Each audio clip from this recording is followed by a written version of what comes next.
Hi everyone and welcome back to my channel, or welcome to my channel if it is your first time here. My name is Jess and today's video is going to be my May reading wrap up, so all the books that I read in the month of May. And after a pretty slow start to the month where I genuinely thought I was only going to manage to read one or two books, I finished with a respectable 6, which I think is a pretty good going. So without further ado, let's jump in and start talking about the books that I read. So the first book that I read in the month of May was The Last Green Valley by Mark Sullivan. This is World War II historical fiction and I received an uncorrected proof via NetGalley. So this is based on a true story and we are following the Martel family as they flee their home in Ukraine in 1944 under the protection of the German army to escape the advancing Soviet army. As German nationals who had settled in Ukraine, the idea is that they will be resettled in occupied territory once the Germans have won the war. We are following Adeline, her husband Emil, their 2 sons, and then some of their extended family who journey with them. And as they are fleeing a literal active battleground, the front lines almost, some of the things that they witness, some of the things that they experience are quite horrific. Sadly, this book missed the mark for me. Things that I liked, I always like discovering new stories, especially when they are based on real events, and this was certainly that. I also liked our character development. We primarily follow Adeline and Emil, and they both go on journeys of faith in themselves, faith in other people, and this very much aspires to be a life-affirming story about hope, love, loss, courage, resilience, all that kind of thing. Where it missed the mark for me was in the writing style. It really read like a secondary school essay. It was like someone had sat down and said to the author, this happened, then this happened, then this happened. He wrote it down and he published it. There was very little story within. A prime example of that is that we were constantly reminded of the dates. So at the beginning of each section it would say where the characters were and the date. So for example, Ukraine, March 1944, and then the paragraph would begin on March 27, 1944, Adeline did X, Y and Z, and then a few lines down the following day on March 28, 1944, and it felt as a reader quite patronising, because having just been told that it was the 27th of March, if you then tell me it's the following day, I'm pretty certain I'm going to be able to work out it's the 28th, and it almost gave it this non-fiction feel rather than a fictionalized version of a story that the author had been told, and it just distracted and detracted from the overall experience for me and made it ultimately miss the mark. I gave it 2.5 stars. Sadly, it just wasn't for me. By direct contrast, I then picked up Hamlet by Maggie O'Farrell, which again is historical fiction based on real people and real events, but this time I gave this book 5 stars. I absolutely loved it. I cannot recommend it enough. If I could put this book in the hands of every reader, I absolutely would, and I only ever say that about a small percentage of books, but this is definitely one of them. So this is about Hamlet, the son of William Shakespeare, and we know right at the beginning that within a week of us meeting Hamlet and the rest of his family that he will have passed away, and so we follow the events leading up to that and then the immediate aftermath. Although Hamlet's death is supposed to have been the inspiration for Shakespeare's very famous play Hamlet, Shakespeare himself is actually quite a secondary presence in the book, and I really liked that he was there but he wasn't the main focus of the book. And it is obvious that Maggie O'Farrell has taken some creative license with her telling of the story and her depiction of events, but I just really loved it. It was poetic, it was lyrical, it was beautifully woven and just fantastically told. I cannot recommend it enough. And it's interesting because someone on my Instagram commented on a picture of this book and said they'd almost picked it up and then they hadn't because of the negative reviews. So I went onto Goodreads and had a look at some of the reviews, and one of the main ones that came out was the writing style and the fact that Maggie O'Farrell would use 4 words instead of just using 1, and that grouping and the way that she told, so she would explain something but she would use 4 examples rather than 1, was something that I picked up on, but I actually really liked. It's what I thought gave it a rhythmic and poetic feel to the narrative, and I was really here for it. I thought it was fantastic. But it's probably going to be one of those books that you either love or you think, what am I missing? But honestly, could not recommend it enough. If you are intrigued, I would certainly suggest that you give it a go because it blew me away.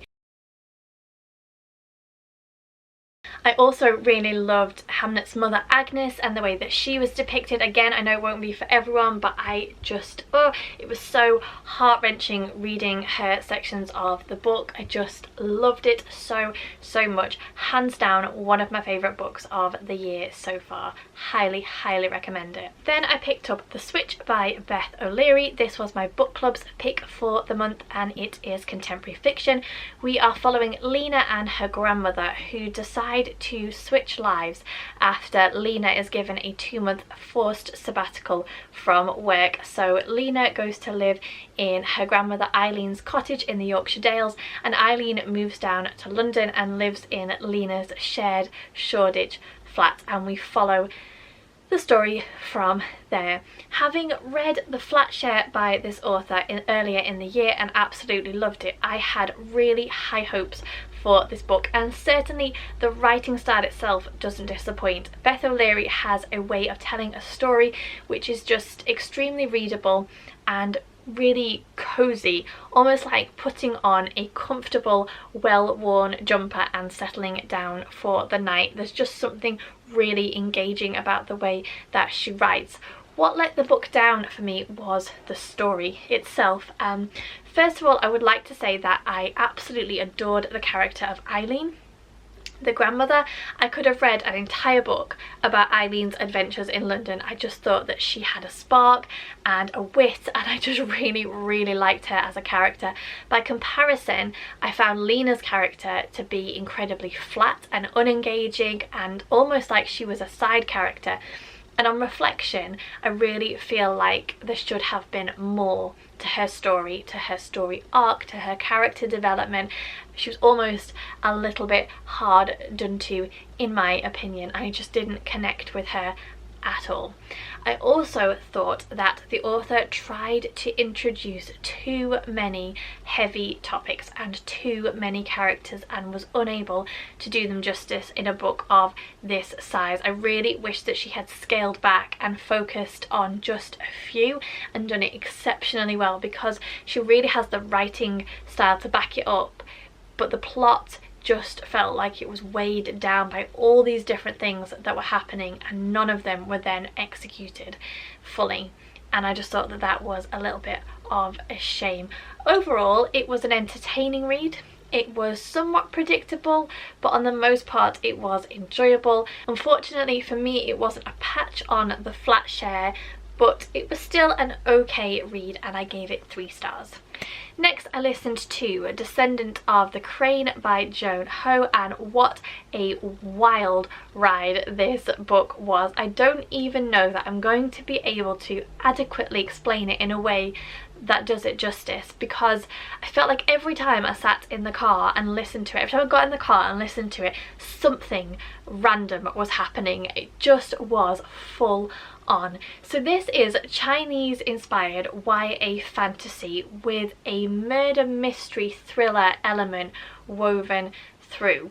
We are following our main character, Princess Hasina, who has, up until the point when the book begins, always tried to shirk her royal duties and stay away from the responsibilities that her position demands, until her much loved father passes away, and Hasina thinks that there is more going on than meets the eye, and she sets off an investigation which sets off a whole series of events. And it begins with Hasina going to see a soothsayer, a magical individual, and this in itself is a crime punishable by death because magic has been outlawed in Hasina's land for centuries. It was an incredibly entertaining book, but as I say, there was just all kinds of things going on, and for a large percentage of the time I had no idea what direction we were going in, what the main type of book I was reading was.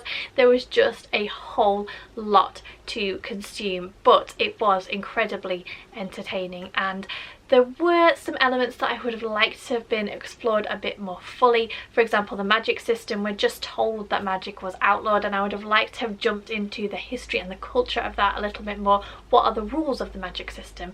You know, if these sooths can manipulate elements, well, explain to me and show me how that works fully. Those kinds of things. But on the whole, very, very good. It did also end on something of a cliffhanger, and although I think the author doesn't have any plans to write a sequel, there is certainly enough scope for her to do so, and she could definitely look at expanding some of the elements that she introduced in this book. But it was great. As I say, didn't really know what was going on for the most part, but thoroughly enjoyed it, and I gave it 4 stars.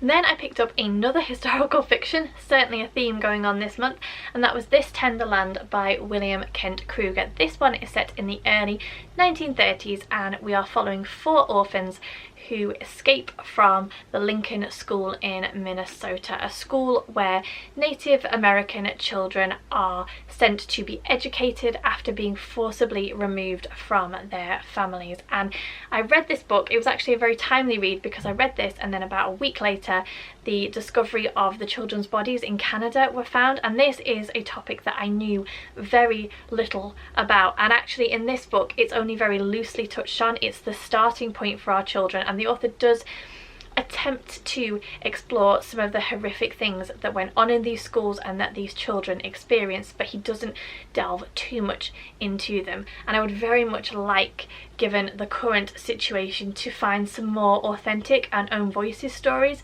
around this topic.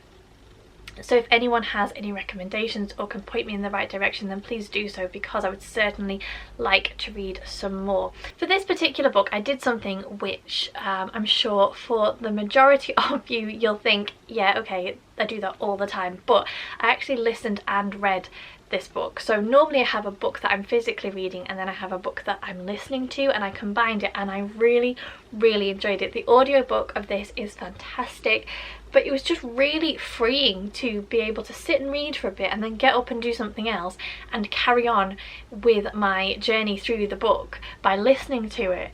And it was mind-blowing. I actually did it for the book that I picked up next as well, and I'm doing it for the book that I'm reading now. It's like a whole new scope of reading has been opened to me, as sad as that sounds.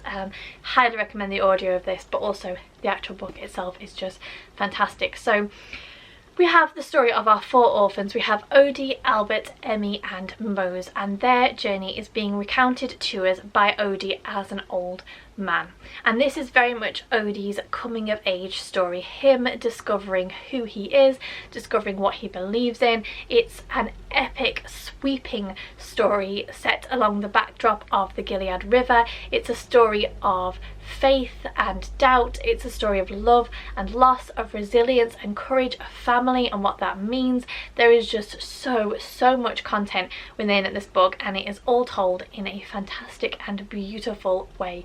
I gave it 4.5 stars. It lost half a star because I did think that towards the end it lost its way a little bit. The story itself can at times feel a little bit slow, but I assumed that the author had done that deliberately because it has almost this meandering style to it that's very reflective of the river that these children journey down, with its twists and turns and its bends, and sometimes, although they have a particular destination in mind, sometimes they go a little bit off, but ultimately they're trying to get to one particular place. So I was willing to forgive that in the story, but then I thought towards the end it just started to drag a little bit. And then there is a sequence of events that happens right at the end of the story which felt incredibly out of the blue, and although I enjoyed it and I could see what the author was trying to do, it just didn't quite end the way that I thought it was going to end, and it took the book in a totally different direction. But on the whole, I thought it was fantastic. Really enjoyed it. As I say, would highly recommend the audiobook. Fantastic. And then the final book that I picked up was Stone Cold Heart by Kaz Freer. This is a crime thriller detective novel. As I said, I also read and listened to this, and again the audiobook was really good. I ended up listening to it more than I did actually physically picking it up because it's incredibly fast-paced and I just wanted to know what was going to happen. I received this in a book subscription box and I didn't realise that it is actually the second book in a detective series, but I feel like it very much reads like a standalone, and if you don't mind a few mild spoilers to what happens in the first book, then you won't even notice. I certainly didn't. I didn't feel like I was missing anything having not read the first one. I am now subsequently listening to the first one, so it's fine, it's all good. So we are following DC Kat Kinsella, who works in London, and she is investigating the murder of a young Australian woman who is found dead after a party at her boss's house. I don't want to say too much because I think that with this type of book, the more surprises that you can have, the better, but honestly I was kept guessing right up until the end. I also really enjoyed the characters. Our main character, Kat, is sharp, she is a little bit snarky, and she has a past of her own which we very briefly touch on, but which definitely gives an anticipation and you feel like something is brewing, and I'm very interested to see how Kaz Freer is going to take that and develop it in later books because it has some serious potential. On the whole, very enjoyable. I don't often rate this type of book more than 3 stars, but I gave this 4 primarily because I really liked the depiction of Kat's character. I just thought it was really good. Would highly recommend. So there you go, they are the books that I read in the month of May. I will also briefly give a nod to Assassin's Quest by Robin Hobb. This is the final book in the first trilogy, the Farseer trilogy, and I have read just under 400 pages, so well on my way to finishing this. And as we all know, 400 pages would normally be the length of your average book, but yeah, so that is what I'm currently reading. And then I'm also listening to the first Kat Kinsella book, which is called Sweet Little Lies, so I'll talk more about those obviously in my June wrap up. But for now, thank you very much for watching. If you enjoyed this video, please don't forget to give me the thumbs up, subscribe to the channel if you aren't already. I hope that you are all keeping safe and well. If you live in the UK, I hope that you are enjoying this stunning weather that we are having at the moment. Take care, and I'll see you all soon.